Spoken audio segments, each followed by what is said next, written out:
Uplift, Conversations with Visionaries, is an inspiring interview series showcasing the journeys of successful entrepreneurs who not only excel in their fields, but also use their success as a force for positive change. It's another episode of Uplift, Conversations with Visionaries. I have the beautiful Laura with us. I really love Laura's energy, and I know she is going to bring us some inspiration as we dive into another visionary entrepreneur's journey, the ups and the downs, and everything in between. Welcome to the show, Laura. Oh, thank you, Alicia. I love being here with you. I love giving and supporting. So let's dive in and let's be of inspiration. Let's do that. So let's start with the very first question that I ask all of my guests, which is to share one of your high points, something that you have accomplished in your business that you are truly proud of. Okay, so this one's one of my favorite things because for years I was behind the scenes doing this for other entrepreneurs. I was helping them produce a live event where they stood on stage, sold from the stage, and made boku bucks. And the very first year I chose to do it for myself, a funny thing happened. So I got a little nervous that it was going to actually work, that yes, everyone was going to show up for the event. I was going to sell from stage and I was going to make money. And because I got so scared, I do what I do when I feel uncomfortable and I went and sold. So I put 9 people into this mastermind that was only supposed to have 12 people in it before the event even started. But this is what I'm actually proud of. I produced a live event. I stood on stage. There were about 40 people in the room. About 30 of them were eligible to buy. And a funny thing happened. I stood on stage, sold from my heart, very compelling. And I basically closed everyone but like 4 people in the entire room. So I had to open the doors to my mastermind in a different way. But what was really amazing about it is it was my first time where I made $336,000 in one afternoon. And it made me believe in myself in a different way. It gave me people to help. It was just phenomenal. I love that. So when we talk about these high points, these are the types of things that some people don't even dream are possible. And the beautiful thing about this particular mini series is we get to showcase that. And I think it helps us to expand our mind to realize that we can set all these grandiose goals for ourselves, but sometimes the real magic is in just showing up and being ourselves and following our heart. So I love your story because it's so perfectly aligned with that philosophy. Now let's shift gears. And we just talked about a high point, but now I actually want to go into one of those challenging times in your life.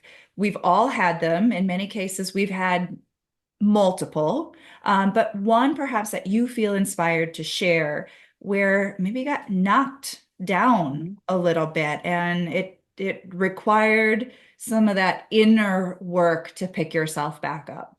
Yeah, I love this question because you're right.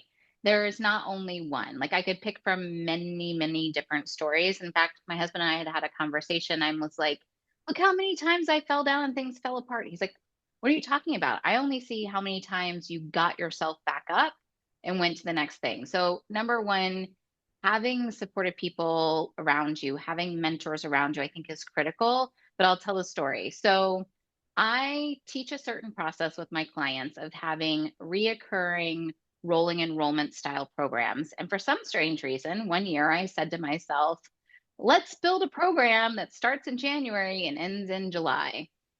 Build it up, put everybody in. And historically in my business, if I have 25 people in a program, 20 of them will renew, maybe 5 will not. And I found myself on vacation for a week, getting ready to renew everyone into my program. And of the 24 people in my program, 3 continued on. And what happened is I had somebody inside my business who was helping me lead and run. And she went behind my back and put all of my clients into a like $400 mastermind group that she was going to lead. And I didn't even know that happened. and I am primary breadwinner. I am the one running things. And so having that like pulled out under my feet, I could have gone one of two ways. I could have either freaked out and scrambled, but what I decided to do was get my lesson quickly, double down, and I went and sold a handful of people into a high ticket program, gave me some breathing room for a couple months while I retooled and rebuilt my business.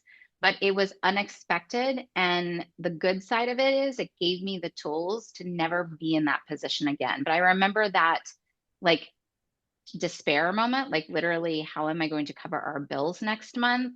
But I'm looking back grateful for what actually happened. Every one of us has had that type of like you sick to your stomach moment. And in the midst of it, it's very painful and it's difficult to see how it's a blessing. And even for the individual who's been on, say, a spiritual journey or deep into their own inner growth and personal development, you can logically, intellectually know that this too shall pass. Everything has a silver lining. You can know that. But when we experience that, it can take us out of the game sometimes for a while Mhm. until we regain our footing. And it oftentimes also can be one of those traumatic experiences that then leads to not trusting people and other, issues that continue on in our life and in our business. What I've noticed with the guests that come on Uplift is there is an elevated way of looking at life and its challenges, which seems to allow people to have those types of experiences. And instead of defaulting to what the average person might do, which is go into patterns of mistrust and a lot of fear and even sometimes be completely taken out of the game, there is a resilience Mhm. and they see it always as an opportunity for some type of inner and outer growth. And I can say that having been after it, and it's actually been like that thing that I activate as much as I possibly can, that hindsight experience while I'm in the muck. Because I will tell you, if you could have heard the voice notes I was sending my coach, my mentor, what I was saying privately to my husband was way more like hair on fire for a little bit before I figured out what to do. So I 100% agree with that. Yeah. Well, now is the really fun question. And this is how you are paying it forward, how you're giving back. I love to highlight this, and I do it for a couple of different reasons.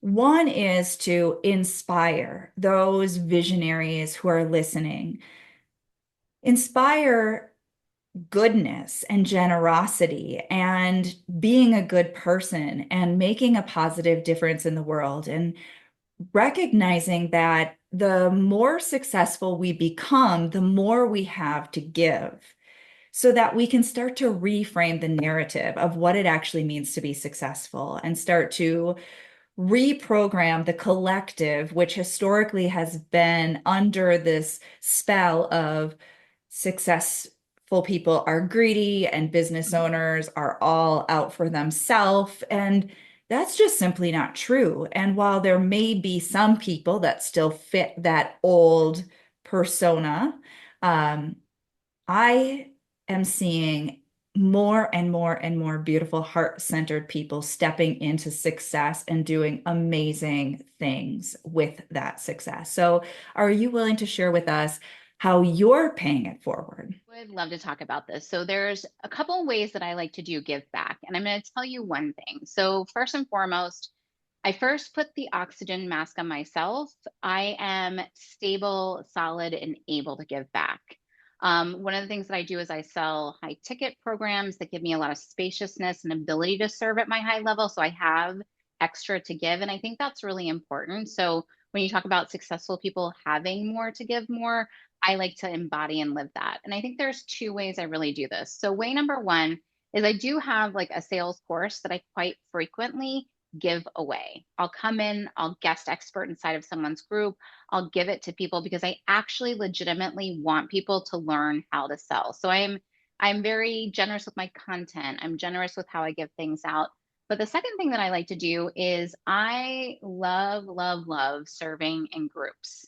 Like when I sell a group workshop, when I host group programs, because it allows me to give to certain people who are around me who might need more. In fact, just depending on when you're listening to this, I ran into somebody who's a new to me connection at even a party. And we were having this conversation. I know I can help her. And she is not, she's new to business. She's not exactly in the zone of all the people who are doing things online. And she's getting started. And her first thought was, Laura, I could never afford to work with you. And I was like, I let it sit there. We'll, go through the conversation. But my husband took her aside and was like, you need to just ask her. She does this special thing for certain people. Someone might call it like a scholarship spot or something to that effect. But when I meet somebody and I know they need a hand forward, I remember what my first mentor did for me. The very first woman that I worked with inside of the coaching industry had a program that was, I think, $1,600. And she let me join for like $100 a month, even though that's not what the payment plan was, because she could see that I just needed one person to believe in me, one person to get me started. And the trajectory of what that caused is what I now have. So I pay attention. And when women like that show up around me, and sometimes a very special man, I always have one or two spots that are for that very, very special person that I know I'm meant to serve. And that's how I like to do give back. I love it. I knew we would have an inspiring episode, and of course, we did. I want to thank you so much, Laura, for sharing your energy and your story with all of us. Thank you, Alicia. I love being here. My hope is it'll lift someone up and they'll take some action. I I believe that we have people who are very inspired, and that's why we do this. So, with that being said, that's a perfect opportunity for me to thank those of you listening. I hope you sincerely understand that we are doing this for you. There's no pitching, there's no selling of services, there's none of that going on here. It is really just all about inspiring you to step into who you are being called to be. With that said, we're going to wrap this up. Thank you, everyone. And until next time, we'll see you in another episode.